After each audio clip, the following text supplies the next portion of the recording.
Hi friends, ഇന്ന് നമ്മൾ ഉണ്ടാക്കാൻ പോകുന്നത് ഒരു അടിപൊളി മീൻകറിയാണ്. കിളിമീൻ വെച്ചുകൊണ്ടാണ് ഞാൻ ഇന്നത്തെ മീൻകറി ഉണ്ടാക്കുന്നത്. ഇതെങ്ങനെ ഉണ്ടാക്കുന്ന നമുക്ക് നോക്കാം.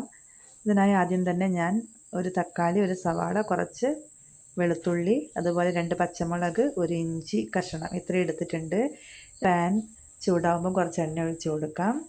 അതിലേക്ക് കുറച്ച് കടുക് ഇട്ട് കൊടുക്കാം. ഇപ്പോൾ നമ്മുടെ കടുകൊക്കെ പൊട്ടിയിട്ടുണ്ട്. ഇനി നമുക്കിതിലേക്ക് കുറച്ച് കറിവേപ്പിലയും വറ്റൽമുളകും കൂടി ഇട്ട് കൊടുക്കാം. ഞാൻ ഇതിലേക്ക് കുറച്ച് ഉലുവയും കൂടി ഇട്ട് കൊടുത്തിട്ടുണ്ട്. ഇനി ഇതൊന്ന് മൂപ്പിച്ചെടുക്കാം.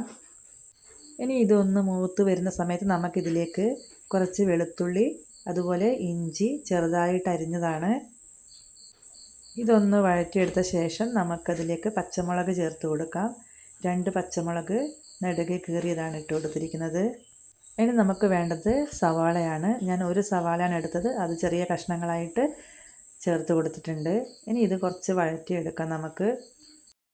ഇപ്പം നമ്മുടെ സവാളയൊക്കെ ഒരു പകുതി വഴന്ന് വന്നിട്ടുണ്ട്, അതത്രയും മതി. ഇനി നമുക്കിതിലേക്ക് കുറച്ച് മഞ്ഞൾപ്പൊടി, ഒരു 1/4 ടീസ്പൂൺ മഞ്ഞൾപ്പൊടി, 3 ടീസ്പൂൺ കാശ്മീരി ചില്ലിപ്പൊടി, 2 ടീസ്പൂൺ മല്ലിപ്പൊടി, ഒരു 1/4 ടീസ്പൂൺ കുരുമുളക് പൊടി, ഇത്രയും ഞാൻ ചേർത്ത് കൊടുക്കുന്നുണ്ട്.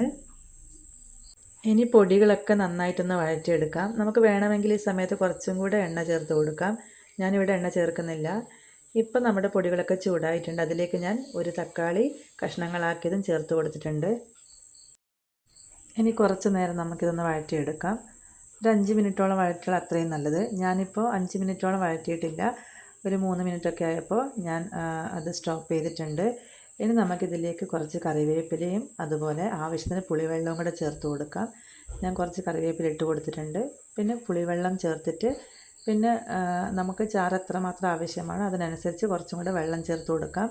ഞാനിവിടെ കുറച്ച് വെള്ളവും കൂടെ ചേർത്ത് കൊടുത്തിട്ടുണ്ട്.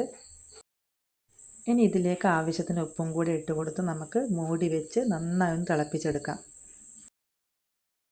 ഇതിപ്പോൾ നല്ലോണം തിളച്ച് വന്നിട്ടുണ്ട്. ഇനി നമുക്കിതിലേക്ക് നമ്മുടെ മീൻ കഷ്ണങ്ങൾ ഇട്ട് കൊടുക്കാം. ഞാൻ മീൻ കഷ്ണങ്ങളാക്കിയിട്ടില്ല, അത്യാവശ്യം ചെറിയ മീനാണിത്, അതുകൊണ്ട് തന്നെ ഞാനത് കഷ്ണങ്ങളൊന്നും ആക്കിയിട്ടില്ല. നമുക്ക് കഷ്ണങ്ങളാക്കിയിട്ട് വേണമെങ്കിൽ ഇട്ട് കൊടുക്കാം. നല്ല ടേസ്റ്റാണ് ഈ കറിക്ക്. ഇതെല്ലാവരും ഉണ്ടാക്കി നോക്കണം. വളരെ എളുപ്പത്തിൽ നമുക്ക് തയ്യാറാക്കാം. ഇത് കുറച്ച് നന്നായിട്ട് വറ്റിച്ചെടുത്താൽ അത്രയും ടേസ്റ്റാണ്. ഇനി നമുക്കിത് മൂടി അടച്ച് വെച്ച് ഒരു 10 മിനിറ്റോളം ലോ ഫ്ലെയിമിൽ വെച്ച് വേവിച്ചെടുക്കാം. 10 മിനിറ്റൊക്കെ ആകുമ്പോഴേക്കും അത് നല്ല രീതിയിൽ വെന്ത് വന്നോളും.